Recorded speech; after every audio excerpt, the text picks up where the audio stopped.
سورۃ عبس، بسم اللہ الرحمن الرحیم۔ عبس وتولی ان جاہ الاعمی فما یدریک لعلہ یزکی او یذکر فتنفعہ الذکریٰ اما من استغنی فانت لہ تصدی واما من جاءک یسعی وہو یخشی فانت عنہ تلہی کلا انہا تذکرہ فمن شاء ذکرہ فی صحف مکرمۃ مرفوعۃ مطہرۃ بأیدی سفرۃ کرام بررہ۔ صدق اللہ العظیم۔ یہ جو سورہ مبارکہ ہے، اس کے بارے میں بعض حضرات کو جو اپنے خیال میں چاہتے ہیں کہ حضور کا مقام جو ہے جتنا بلند سے بلند ہو رکھا جا سکے، تو اس کی ادھر ادھر کی تعویلیں کرنے کی کوشش کرتے ہیں، لیکن اس میں کوئی شک نہیں ہے کہ یہ واقعہ بالکل اسی طرح پیش آیا جیسے کہ یہاں لکھا ہوا ہے، اور اس کی قطعاً کوئی تعویل کرنے کی ضرورت نہیں۔ دیکھیے، نبی کا معاملہ یہ ہوتا ہے، رسول کا معاملہ خاص طور پر، کہ اسے دیکھنا ہوتا ہے کہ مجھے ایک عظیم جو میرے اوپر ذمہ داری ڈال دی گئی ہے، اس کے پورا کرنے کے لیے بہتر راستہ کون سا ہے۔ اب ظاہر بات ایک معاشرہ ہے، اس معاشرے کے اندر طبقات ہیں، جی فیکٹو ہے، آپ کے لیے تو وہ گیون ہے، آپ نے خود تو پیدا نہیں کیے ہیں، موجود ہے۔ اب ان میں ظاہر بات ہے جو لوگ زیادہ اثر و رسوخ رکھنے والے ہیں، ان میں سے ایک اگر ایمان لے آئے تو وہ دوسرے عوام الناس میں سے بیسیوں اور دسیوں کے مقابلے میں زیادہ اہم ہو جائے۔ وہ کسی بات ہے، اس میں کوئی راز والی بات تو ہے نہیں۔ اس لیے حضور نے دعا کی، جھولی پسار کر دعا کی، پروردگار عمر بن الخطاب اور عمرو بن حشام یعنی ابو جہل میں سے ایک کو تو میری جھولی میں ضرور ڈال دے۔ یہ ویسے لوگ ہیں اپنے معاشرے میں اثر و رسوخ رکھنے والے ہیں، حیثیت ہے، تکڑے ہیں، اگر ان میں سے کوئی ایمان لے آئے تو تقویت حاصل ہوگی۔ تو نتیجہ یہ نکلتا تھا کہ حضور ایسے لوگوں کی طرف زیادہ راغب رہتے تھے، توجہ فرماتے تھے۔ پھر خاص طور پر جو لوگ اپنے ساتھی ایمان لے آئے ہیں، اب یہ کہ ظاہر بات ہے وہ تو اپنے ہی ہیں۔ آدمی بسا اوقات کچھ زیادتی کر بیٹھتا اپنوں کے اوپر، اور اس کی اپنائیت ہی در حقیقت کہ یہ تو اپنا ہے، اس کو کوئی بات نہیں، سہ جائے گا، برداشت کر لے گا، اور یہ سمجھ لے گا کہ اس میں کوئی مصلحت ہوگی۔ تو اگر اس طرح کا رویہ ہو تو یہ بالکل منطقی ہے، سمجھ میں آنے والی بات ہے۔ کہ ایک روز حضور کے پاس قریش کے سردار بیٹھے ہوئے تھے، گفتگو کر رہے تھے۔ عبداللہ ابن ام مکتوم رضی اللہ تعالی عنہ ایک نابینا صحابی ہے، وہ آ گئے۔ اب یہ کہ بھارت نابینا تھے، لیکن یہ کہ بہرے تو نہیں تھے، اندازہ تو انہیں بھی ہو گیا ہوگا کہ اس وقت گفتگو ہو رہی ہے، کن لوگوں سے ہو رہی ہے۔ اور جو نابینا ہوتے ہیں اللہ تعالیٰ ان کی کوئی اور ایک رنگ تیز کر دیتا ہے، کم بصیر تو کرتا ہے نا ان کو۔ تو انہیں یہ چاہیے تھا کہ اس وقت وہ خاموش رہتے۔ انہوں نے یہ کیا، بار بار حضور کو اپنی طرف متوجہ کر رہے، حضور ان سے گفتگو کر رہے ہیں۔ اس پر کچھ ناگواری کے آثار پیدا ہوئے، حضور کے تیوری پر بل پڑ گئے، اور حضور ان کی طرف متوجہ نہیں ہوئے۔ وہ بددل ہو کر وہاں سے اٹھ کر چلے گئے۔ اس پر پھر یہ کہہ لیجیے حضور کا لفظ عتاب، یہ عتاب نازل ہوا مجھ پر، اس لیے کہ اس کے بعد پھر جب کبھی بھی آتے تھے عبداللہ ابن ام مکتوم تو حضور فرمایا کرتے مرحبا بالذی عاتبنی اللہ فیہ، مرحبا اس شخص کے لیے جس کے بارے میں اللہ نے مجھ پر عتاب فرمایا ہے۔ اب اس میں یہ تعویل کرنا کہ حضور کے مقام پہ یہ ہو ہی نہیں سکتا، انہونی بات ہے، ادھر سے ادھر سے کا کوئی ضرورت نہیں۔ یہ رسول بھی بشر ہوتا ہے، بشر ہونے کے علاوہ میں نے آپ کو بتایا ہے یہ دعوت کا تقاضا ہے۔ اب جو یہ ہمارے اس وقت جو ساتھی تھے، غریب جو حضور کے ساتھی تھے، اور جو جن کو پیٹا جا رہا تھا، مارا جا رہا تھا، جو مزدور تھے، جو وہاں کے غلام تھے، ظاہر بات ہے کوئی صاحب حیثیت کوئی شخص ایمان لے آتا تو ان کی تکالیف میں کمی ہوتی، انہیں ایک طرح کی سپورٹ ملتی۔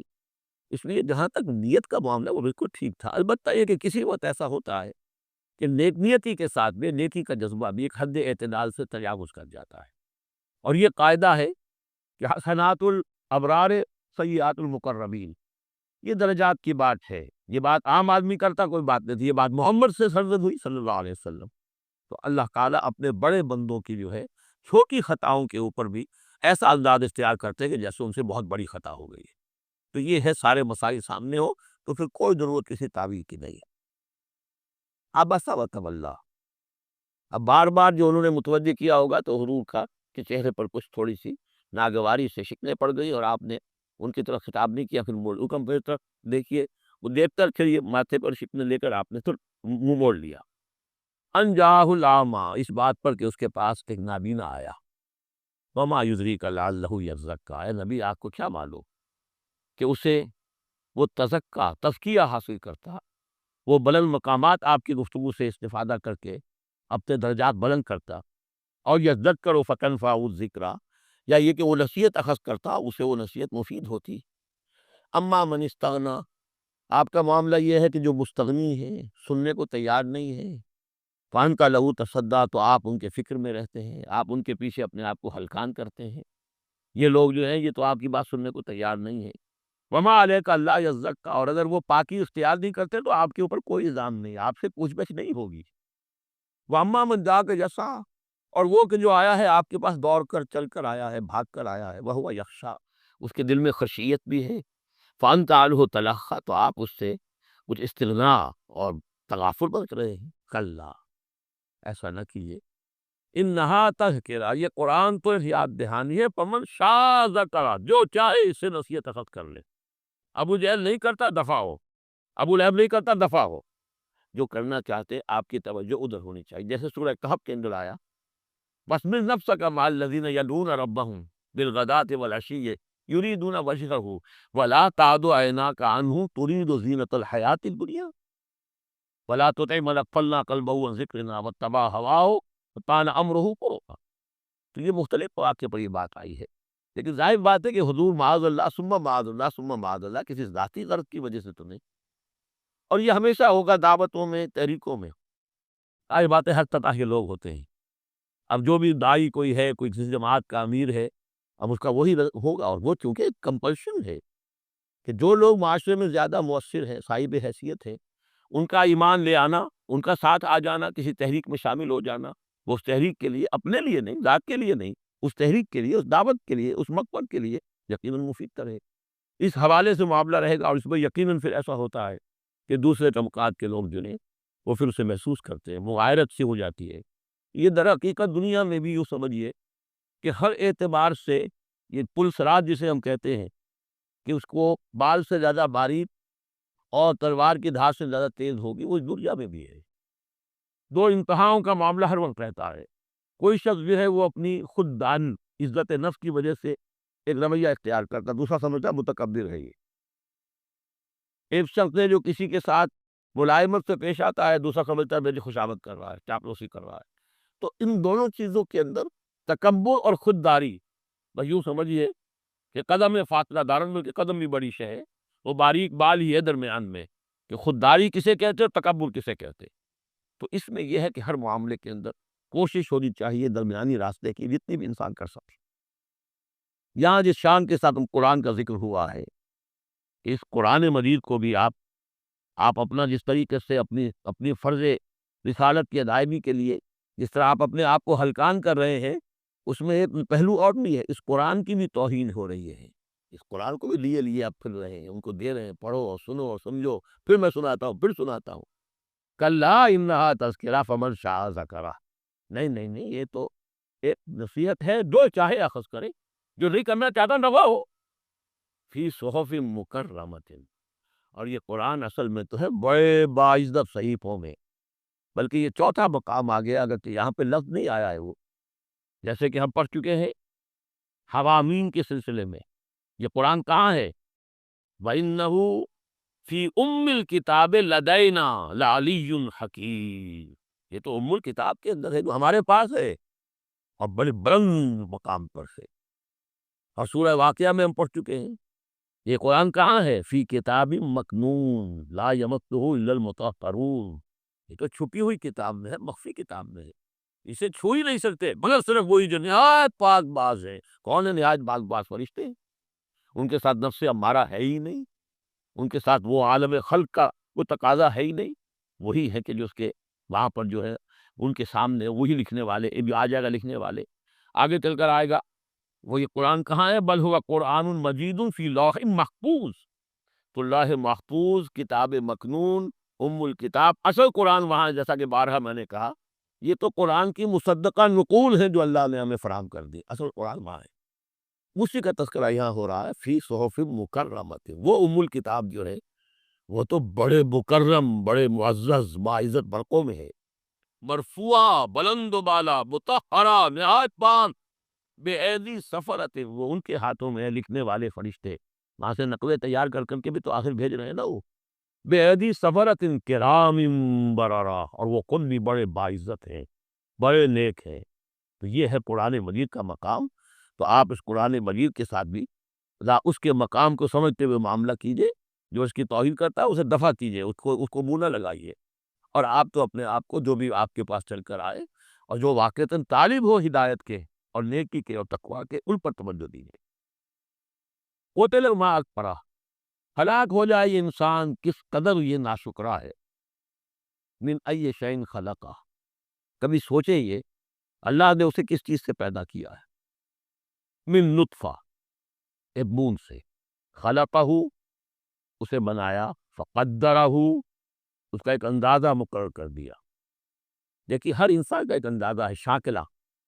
آج ہم سمجھتے ہیں جینز ہے، ہر شخص کو جو جینز ملے ہیں اسی کے حساب سے اس کا شاکلہ وجود میں آئے گا، یا تو اس کو جو جینز مل رہے ہیں ماں سے اور باپ سے، اور یا پھر یہ ہے کہ جس ماحول میں اللہ نے اس کو پیدا کیا اس سے اس کا ایک شاکلہ وجود میں آتا ہے۔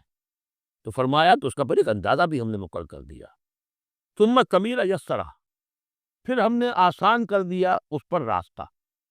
اس میں یہ بھی ہے معنی لیے گئے ہیں کہ ماں کے پیٹ سے اب کس قدر یہ مرحلہ سخت ہے، اس کا وہ راستہ جو اس کا نکلنے کا ہے کس قدر سخت ہے، کس قدر انسان کے لیے واقعتاً ایک عجوبہ ہے، تو اس کو وہ راستہ اس کے لیے آسان کر دیا۔ لیکن یہ کہ پوری زندگی کا راستہ بھی ہے، ثم اماتہ فاقبرہ، پھر اس پر موت وارد کی اور اسے قبر میں داخل کر دیا، ثم اذا شاء انشرہ، پھر جب چاہے گا اسے اٹھا لے گا۔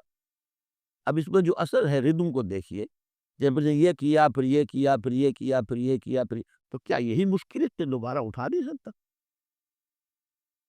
قتل الانسان ما اکفرہ من ای شیء خلقہ، من نطفہ خلقہ فقدرہ ثم السبیل یسرہ ثم اماتہ فاقبرہ ثم اذا شاء انشرہ کلا لما یقض ما امرہ۔ کوئی نہیں، لیکن اس نے تاحال وہ بات پوری نہیں کی جس کا کہ اسے حکم دیا گیا تھا۔ فَلْيَنظُرِ الْإِنسَانُ إِلَىٰ طَعَامِهِ، تو ابھی اگر کوئی شک ہے تو ذرا انسان غور کرے، اسے کس طرح پیدا کیا تھا، اب اس کے لیے غذا کہاں کہاں سے اللہ دے رہا ہے، اس کا پیدا کرنے والا۔ فَلْيَنظُرِ الْإِنسَانُ إِلَىٰ طَعَامِهِ، وہ ذرا اپنے کھانے کو دیکھو، غذا کو دیکھے۔ أَنَّا صَبَبْنَا الْمَاءَ صَبًّا، ہم نے آسمان سے بارش برسایا جیسے کہ برسایا جاتا ہے، پانی برسایا۔ ثُمَّ شَقَقْنَا الْأَرْضَ شَقًّا، پھر ہم نے زمین کو پھاڑا جیسے کہ وہ پھٹتی ہے، اس میں سے وہ کوپلیں نکلی ہے۔ فَأَنبَتْنَا فِيهَا حَبًّا، ہم نے اگا دیے اس میں اناج، وَعِنَبًا وَقَضْبًا، اور اس میں انگور بھی اور مختلف ترکاریاں بھی، ککڑیاں وغیرہ، وَزَيْتُونًا اور زیتون، وَنَخْلًا اور کھجوریں، وَحَدَائِقَ غُلْبًا اور بڑے گھنے اور گنجان باغ، وَفَاكِهَةً اور میوے، وَأَبًّا اور چارہ تمہارے جانوروں کے لیے، مَتَاعًا لَكُمْ وَلِأَنْعَامِكُمْ، یہ تمہاری ضروریات کی بہم رسانی ہے، تمہارے لیے بھی اور تمہارے چوپایوں کے لیے بھی۔ اس قدر یہ مضامین جو ہے مل رہے ہیں سورہ نازعات کے اور قیامت کے۔ فَإِذَا جَاءَتِ الطَّامَّةُ، وہاں کیا تھا؟